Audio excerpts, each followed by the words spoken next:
Hello, all, and welcome. We are back with another episode from our series on talent development trends, where we explore the latest trends, challenges, and strategies in talent development. I'm your host, Dario Minaya, and today we're diving into how executive coaching is accelerating leadership growth in 2025. Now, as organizations evolve, leaders are faced with new challenges, from navigating digital transformation to fostering inclusive cultures for improved employee engagement. The 2025 Industry Trends Report highlights executive coaching as a key strategy for leadership development. In today's episode, we'll explore three key areas: why executive coaching is more essential than ever, the three pillars of leadership growth through coaching, practical steps to leverage coaching for success. Whether you're an aspiring leader or a seasoned executive, today's insights will help you unlock new leadership potential. Stay tuned to learn more.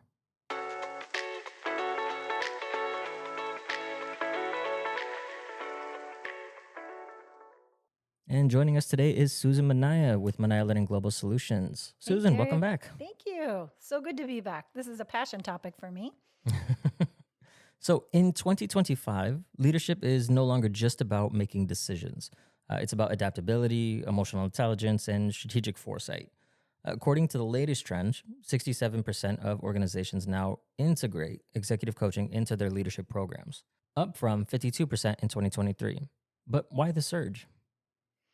Well, that's a great question. And that's a really big jump, isn't it, from 1 year? I mean, we see the increase of executive coaching within our own organization. It's just so many organizations are leveraging it. And really, it's because leadership complexity is continuing to increase. Every year, it seems like it's just getting more and more that leaders have to handle. So when you think about right now, we have AI integration coming in, just remote work dynamics, we have multi-generational challenges, and then organizations are just changing and growing because of these drivers, I think, really create a big challenge for leaders of how to navigate that effectively. Organizations are always evolving and changing, but trying to balance my work with my people and how I show up is always, it's a lot. Leadership has to really focus on a lot all at the same time. So coaching is one way that really helps them. I think, when you look at traditional training programs, they don't always really address the real time leadership challenges. Through coaching, what they get is insight, right? In training, they get taught the way to do things, but through coaching, what they're really getting is insight about their own uniqueness, what they bring to the table with their coaching experience, and what is their particular challenge maybe that they're facing, right? So it's not something that's trained per se. It's more that I come into greater awareness about how I could be doing things better so that I'm a more effective leader. And I think it's a really important nuance, Dario, because, one leader, I go back to this, is not like another, and you don't want them to be. You don't want cookie cutter leaders. It's just not a great thing for an organization. And, the coaching approach really is very focused on personalized development for the leader. Yeah, that's very key. And so training kind of looks like, oh, this is one size fits all because everybody's in the class, we're all learning the same thing. But coaching gives you an individualized growth strategies that they're able to leverage that are relevant for them, because what may be my challenge may not be my leader across the hall's challenge, right? So that's why coaching is so nimble and flexible and powerful for leaders. It does offer that real-time problem solving and direct feedback that gets to what's your strengths and gaps. Like I said, I'm unique, I'm a unique individual, and I have unique challenges. So let's just focus on me. Yeah. And I think the other thing is coaching drives performance and retention. The research shows that leaders who are engaging in coaching experiences, they actually experience a 60% higher performance improvement compared to those who are only attending training. And organizations that have structured programs for coaching are seeing higher retention rates and stronger employee engagement, right? Because instead of a leader who's struggling and a training class isn't going to help them, having a performance improvement plan about it is kind of like, I got to get put on notice. But when you integrate coaching into the mix, it's a very hands-on type of way to really help turn their performance around, right? So, and that makes them feel better about the work that they're doing. It makes their leaders feel better about the work they're doing, And I think it also generates stronger engagement because they're more effective leaders in their teams and the people that work with them. They see that, right? They experience that difference in the dynamics. Yeah, I can definitely see why that surge is occurring with those reasons that you shared, as far as leadership complexity increasing, personalized development, and just the coaching driving performance and retention itself. So, what makes coaching so powerful? I wanted to explore the three key pillars that drive leadership growth through coaching. And we had talked before, at its core, executive coaching fosters leadership development through three essential pillars, right? Self awareness, adaptive thinking, and accountability, at least to my understanding. So let's break these down if we could. Okay, sure. You want to start with pillar one, self-awareness and emotional intelligence? Yeah, let's start there. Why does it Okay. matter? Yeah, why does it matter? Well, I don't know. Have you ever worked with someone that kind of really isn't aware of the impact that they're having on you? Yes. Yeah. How do you feel? Well, I've had both experiences. They didn't realize the impact they were having both. One experience was a positive impact that somebody was having, the other was a negative impact. So Right. I'm assuming we're talking about the negative impact piece here. And that felt horrible. Yeah. Well, the truth is that when you lack self awareness, leaders that have this challenge, they really do struggle with communication and team dynamics because Covey says we judge ourselves by our intentions, but others judge us by our impact, right? And so it's such a true statement. And I say it all the time when I'm teaching leadership classes, even when I'm coaching, but because it's important for people to understand your intentions are great, but it's how it lands on the other person. A lot Yeah. of times, leaders don't really understand how they're coming across, right? They think they're being exciting and people are interpreting it as forceful, running them over, right? Not hearing them, dismissive because they're rushing along.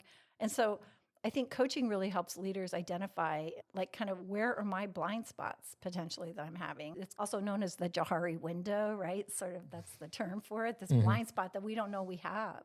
And so through coaching, you're able to leverage feedback from the people around them, have the leader look at that and interpret, like, wow, what is that saying in aggregate when I put it all together, Yeah. right? It's telling me a story and I never really thought about it. And so it really is good input for them to start wondering, how could I do this differently? And executive coaching is there to really help them figure out where they need to go and what they feel like they need to do to be able to become better at doing that. And so it's not the coach's job to tell them what to do, it's the coach's job to help them explore different ways that they could be doing things so that they're more effective. Does that make sense? No, it does make sense. I was going to ask if you could share an example with that. Okay, so let's talk about a healthcare executive in our program. Realize that their direct, no nonsense leadership style, while they thought it was very, powerful and move things along, it was really creating a distance with their team. And through coaching, they refined their approach and were able to reframe how they communicated with the group. And it actually started showing a 30% improvement in employee engagement scores for them from one year to the next. So that's huge and that's Yeah. significant, right? Yeah, that's a And massive growth. but bravo to the leader for taking to heart the coaching work, right, that they had done, to kind of being able to sit there and look at the feedback from people and be able to do something with that feedback. I was Because, gonna say. the coach doesn't do the work. Yeah, it's the implementation, The right? leader does the work. And so I think this is a really important distinction. But when you have an impartial party like a coach that comes in and it's not someone from your organization or another leader or something like that, leaders just feel more comfortable opening up and having more authentic conversations, being vulnerable and open to feedback and input, and just a way of thinking that normally they'd feel like they have to be on their guard, right? So Yeah. that's why executive coaching is really powerful. Yeah, that was an awesome example. I do want to shift over though. Let's move on to pillar 2 now. So what was that? Adaptive thinking and decision making. Why does that matter? Adaptive thinking is so critical, right? Because it's just like we move so fast in every organization, everywhere in our lives. It just goes so fast, And leaders do have to be very adaptive in the way they think about things, but they also have to be decisive in their decision-making process as well. So we live in that VUCA environment, right? It's very volatile. Yes. And we've talked about VUCA before in prior podcast things. And they have to make quick and informed decisions. But the thing is, how do they make quick and informed decisions without looking like they're a steamroller, right? Yeah. I'm making this, and how to bring people along with you and be able to have them kind of help solve the problem, right? So I think coaching really helps leaders develop agility in the way that they think, kind of allowing them to shift their perspective and approaches to challenges in a more strategic way, right? So there's definitely strategies that coaches can help leaders with to rethink how they might want to approach something, you know, but and that's where executive coaching becomes very powerful. Well, similar to pillar one, I do want to ask for an example for pillar two. Well, sure. Like, take for example, okay, so a learning and development leader struggling with AI integration and training programs, right? We know how that feels. Yeah. Really use coaching to shift their mindset, you know, seeing AI not as a threat, but as an enhancement. And so the result, they implemented an AI powered learning platform that actually increased training efficiency by 40%. And the way they did that is instead of putting a wall up about AI and not wanting to do it, they actually decided to be more open to the input of the team, who was actually very excited about how to look at that and have a more collaborative approach to solving for, is this something that we want to do? So ultimately that leader was a decision maker, but the how we do it, why wouldn't groupthink be a better way to do that? So that was something that I think was very powerful for them because they felt like it was their responsibility to do it all themselves. Yeah.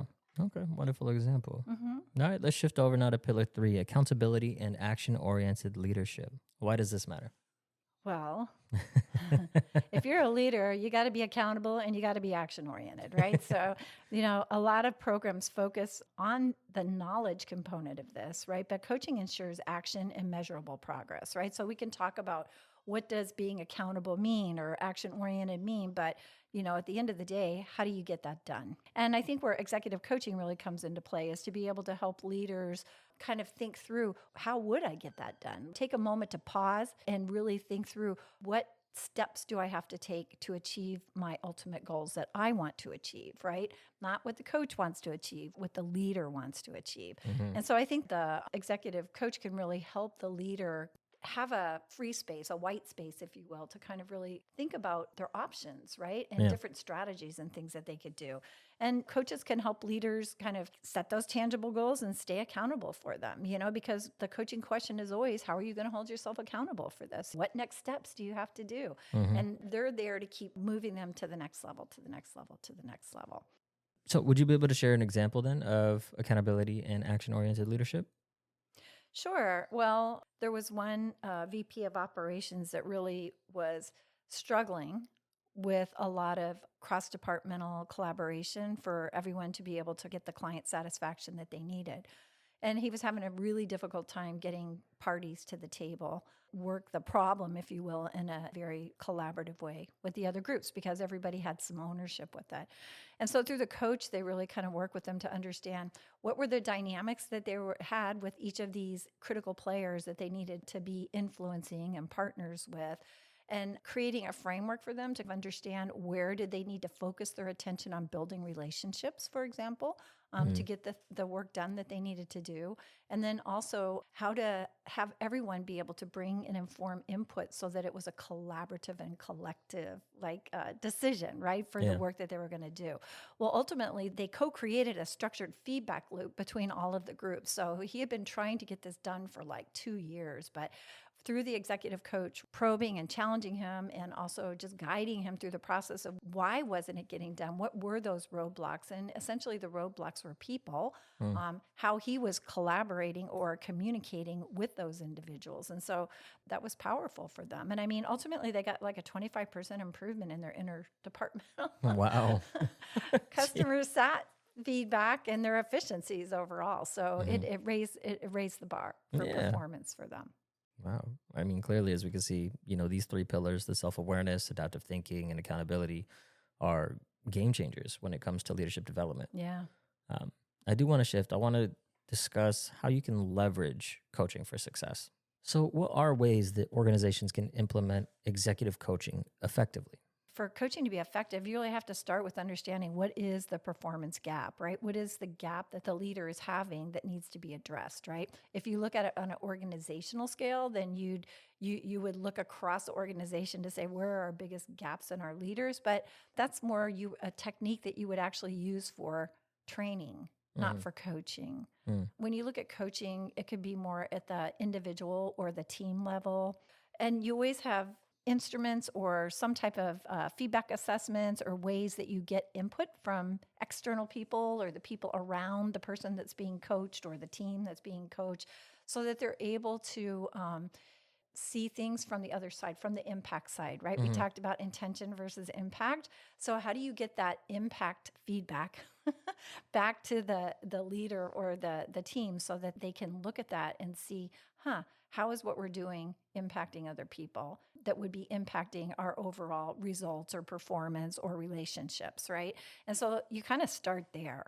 And then after that, you want to choose the right coaching approach. There's one-on-one coaching, and those are best for an individual for a deep personal transformation, right? In their leadership skills, because it is very focused. They're usually longer engagement. It could be peer coaching or team coaching where it encourages shared learning within teams around of leaders. Yeah. We've done that before with senior level leaders and chiefs of an organization working together to kind of learn how to be more effective as a leadership team. And then, there's also now, definitely with AI driven coaching platforms that are out there. So it's kind of like if I'm an individual and I'm having a struggle with something, I can go talk to my AI platform to tell me what are some things that I should be thinking about, or how would you approach the situation, or help me figure out maybe what I could be doing differently. I find that intriguing. I haven't Intriguing to say explored the it a least. ton, but they're there. I would say it would have to be coded with so many nuances specific to the organization. Yeah, but there's a lot of there's actually quite a few of them that are out. I mean, even if so many coaches are really leveraging like ChatGPT and Copilot for coaching challenges. So if they have a new coaching prospect, they'll key in, okay, we're going to be focusing on this, and what are some of the things that we could do? What are good questions I could ask, coaching questions? What are Wow. things like that? Sometimes people joke about, man, pretty soon coaches are going to be taken over by AI. Yeah. but Like it. I don't know. I don't ever worry about that. But it can definitely give you ideas for maybe ways that you could kind of probe deeper with someone in certain areas. So I don't discount it. I just, I don't feel threatened by it.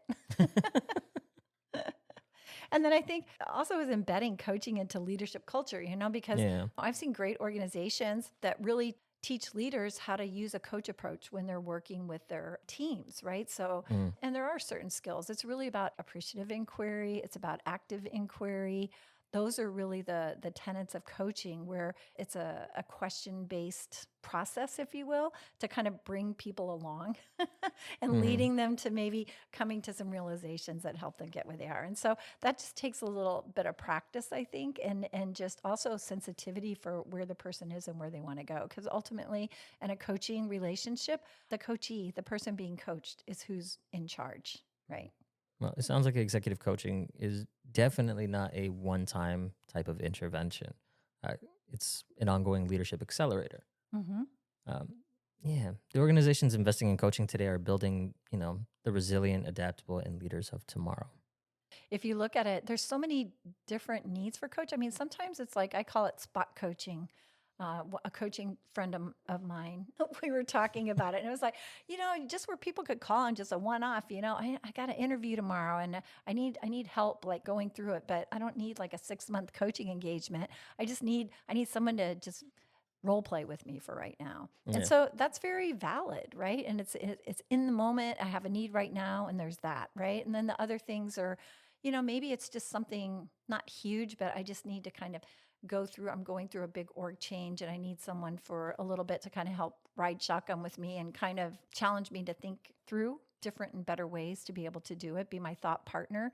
And then the other ones are really more on interpersonal levels and things like that, where you see longer engagements. All right. Well, thank you so much for sharing with us today.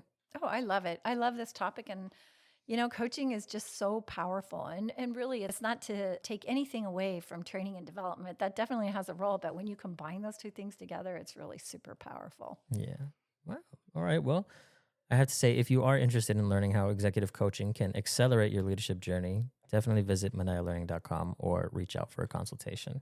And thank you all for joining us today. This wraps up our series on talent development trends. Subscribe to stay up to date with our latest podcasts and listen to previous topics we've covered. Thank you for listening, and we hope you gain some insights. Until next time.